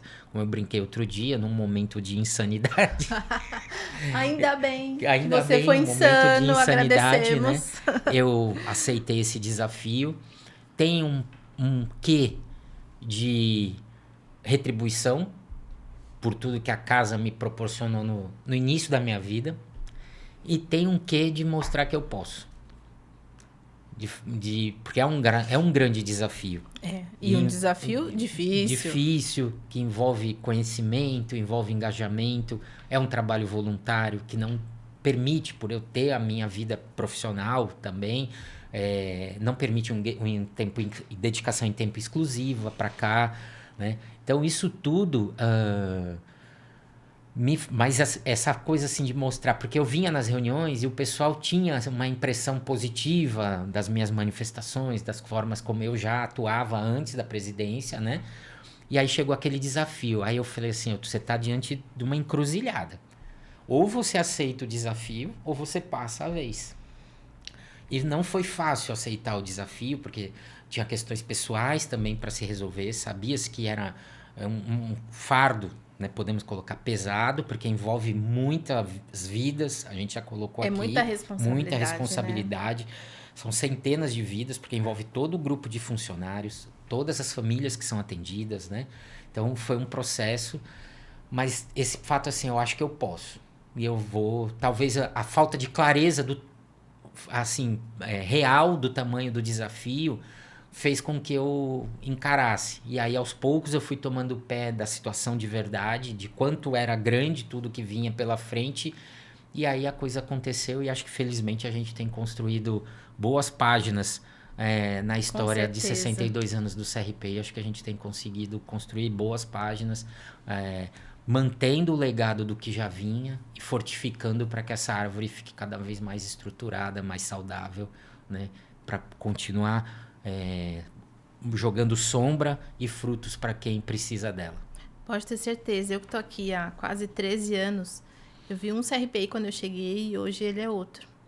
E muitas das coisas que modificaram aqui, que foram iniciadas lá pela Norma, e o que a Steph deixou, eu acho que vocês passaram para nós, que chegamos depois, entender e valorizar quem veio antes. E isso é feito todos os dias. E muitas das coisas que estão aqui é mérito seu também. E pode ter certeza que você fez o seu trabalho com muita excelência. A gente tem muita honra de ter você como presidente, né, na nossa frente. E eu acho que tem muito ainda que você vai construir, viu? Se Deus quiser, estamos juntos nessa caminhada, né? E foi importante você também aceitar o desafio de estar na gestão, né? Tem a Rainara, tem a Karina, tem todo o grupo de direção. E eu falo que eu sou parte desse processo, eu sou uma peça do quebra-cabeça. Tenho o meu papel, não vou ser aquele falso modesto de dizer assim, não, eu sei a minha função, que às vezes eu tenho a importância, né? De puxar, porque às vezes as pessoas precisam de alguém que empurre, que motive, né? Então, desde o início eu procuro fazer isso, manter as pessoas altivas, acreditando naquilo na sua capacidade, que às vezes as pessoas precisam de alguém que fale, ó, você é top, vem junto, vamos fazer, vamos conseguir alcançar, né? Mas é um fruto de um trabalho coletivo que envolve toda a equipe, né? De quem recepciona na portaria, aos gestores, à direção, tudo Até chegar esse momento aqui. Isso. E aí foi um desafio também para você estar aqui à frente desse microfone, dessas câmeras. Eu acho que eu já estive na frente da câmera, usando pouco o microfone, mas num outro momento, com outros propósitos e objetivos. Então, foi um grande desafio. Eu acho que a cada dia eu tento melhorar o que eu faço e eu acho que até eu me surpreendi no que a gente conseguiu projetar daqui. E, diante disso, eu acho que é uma coisa bacana, e você pode até falar a sua opinião, o que você acha que as pessoas vão tirar disso aqui que a gente está fazendo? De que forma a gente está mudando a vida de alguém?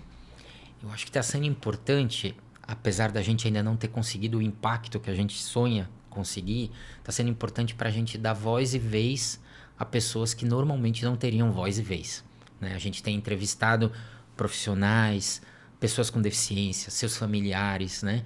Para temas que normalmente são lateralizados, são menosprezados, são invisibilizados. Eu acho que o grande legado que o Papo On deixa, né, do que já construiu, do que a gente espera continuar construindo, é isso, é oportunizar para que as pessoas tomem conhecimento ao que a gente está fazendo aqui hoje também, né, mostrando que por trás dessa estrutura física e do que a gente coloca, tem emoções, Sim. Tem vivências, tem experiências, tem episódios positivos, tem episódios negativos, porque também a gente vive um momento de que a felicidade parece um bem absoluto e que todo mundo tem que ser feliz o tempo inteiro, e a gente não é feliz o tempo inteiro, né? A gente tem os nossos momentos difíceis, de tristeza, Exatamente. às vezes de enfrentar quadros de depressão, de ansiedade, né? E isso tudo a gente tem que ir enfrentando, dando apoio, né? Um para os outros, que acho que isso é muito importante. Outro dia a gente entrevistou a Liliane aqui, ela relembrou uma frase da Mariana, né? Que é a filha dela, que a gente também já conversou, que o abraço cura. E cura. Porque às vezes tudo que você precisa é um abraço. É um abraço. E não precisa abrir palavras. Só o fato de se entregar de verdade para um abraço, parece que você está descarregando aquela energia, aquela coisa ruim que está ali com você e que você está absorvendo uma coisa boa de quem está te... O fato da gente poder se desarmar, né? Sim. Não precisar ter uma máscara, ter um enfeite, uma coisa que impeça que as pessoas vejam que realmente nós somos. E eu acho que esse episódio vai ser isso. Mostrar para quem nos assiste que nós somos mais do que duas pessoas atrás de uma mesa. Nós somos sentimento, nós somos histórias, né? Toda a sua trajetória, o que você já enfrentou desde a sua infância até chegar aqui, quanto sofrimento e quantas alegrias você teve, assim como eu. Eu acho que esse bate-papo vai fazer com que as pessoas conheçam mais quem somos, que elas encontrem outras formas de se conectar com a gente, não só por meio de outras histórias, mas que a nossa história também faça parte da vida delas e elas consigam se conectar com algum momento que a gente já vivenciou.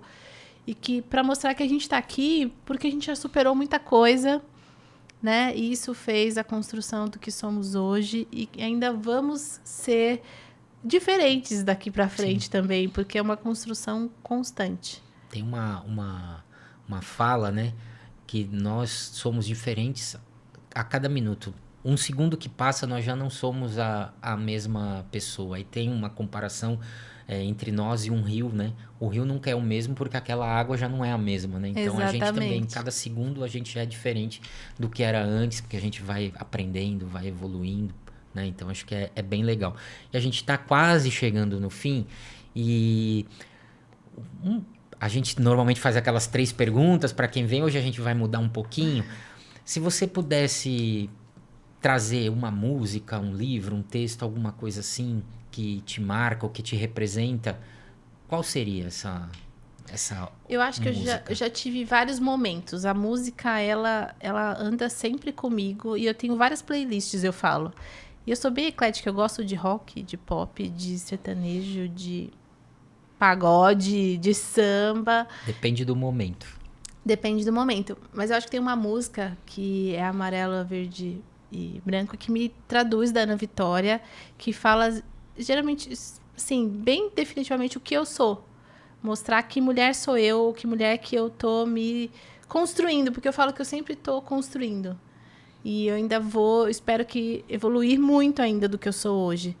Mas ali mostra, e o que eu quero deixar é que eu não quero passar em branco, né? E que as pessoas saibam quem eu fui, ou quem eu sou, ou o que eu já fui também. Porque eu também não tenho vergonha de dizer o que eu já fui. E o que eu evoluí. Que se eu conseguir evoluir em algumas coisas, as pessoas também sigam isso como um exemplo. Então, acho que a música da Ana Vitória é uma música que me traduz bastante. E você, tem uma música? São várias. Em alguns momentos pra cá, em função de uma série de coisas que aconteceram comigo do ponto de vista pessoal, tem uma música da Kel Smith que chama Carta Pra Você, né? Que é uma coisa que eu sinto que é como se eu estivesse falando com os meus pais. Mas tem uma música do Almi Sater que chama Tocando em Frente e que uma parte dela diz assim: ando devagar porque já tive pressa e levo esse sorriso porque já chorei demais. Hoje me sinto mais forte, mais feliz, quem sabe. Só leva a certeza de que muito pouco eu sei. Porque a gente tem que estar aberto a aprender todos os dias, a crescer, a evoluir. E assim, eu tenho muita gratidão por tudo que a gente tem feito, nós 3 aqui juntos, né? Você em especial, porque está compartilhando a apresentação, aceitou esse desafio, né? Que por mais que você gostasse do jornalismo, não era algo que estava na sua vida. E você topou e está fazendo com excelência, compartilhando a apresentação. E eu, nesses tempos em que a gente se aproximou mais, tem sido de muito aprendizado e só fez crescer a admiração que eu tenho por você como ser humano, como mãe, como mulher, como profissional, né? A sua família, né? São pessoas que também têm que ter muito orgulho da pessoa que você é. Seus pais conseguiram deixar para o mundo uma grande pessoa. E eles têm que ter muito orgulho disso. Parabéns e obrigado por compartilhar comigo essas andanças pela vida que a gente tem trilhado até aqui. Obrigada. Eu que agradeço. Eu acho que o CRPI, ele faz parte da minha vida e vai fazer por muito tempo. Eu quero isso. Mas eu tenho muito a te agradecer por todos os momentos que eu precisei de apoio. Eu falo que você é meu chefe, né? E aí você até fala assim, não me chama de chefe. Mas eu falo que esse é o apelido carinhoso. Eu tenho só te agradecer por tudo que você acreditou e me ajudou e me apoiou. E que hoje você é referência para mim. E que se eu conseguir retribuir isso, um pouquinho do que você já fez, eu vou estar muito feliz. Tá? Continua na tua jornada, porque você vai brilhar. Tenho certeza que se seu pai e sua mãe estivessem aqui, eles estariam muito orgulhosos de você. Porque com certeza eles estão te acompanhando todos os dias. Tenho certeza. Não desiste. Pessoas precisam de você. Obrigado. Viu? Muito obrigada. Obrigado. Fica com Deus. E assim a gente termina esse episódio especial do Papo On Podcast. 6 meses que a gente está fazendo esse projeto. A gente espera que vocês tenham curtido. E vale ressaltar que a gente está aqui falando do CRPI, que é a organização não governamental em que nós atuamos e que é a organizadora, a realizadora desse Papo On Podcast. Nós temos o apoio também do Jornal Estância de Guarujá e da Litoral Mídia, né, que é uma parceira nossa que está nos ajudando a divulgar os nossos episódios para que eles cheguem cada vez mais longe. Fica conosco, a gente agradece a sua atenção até aqui, espero que tenham curtido e voltem na próxima semana porque sempre boas conversas acontecem aqui.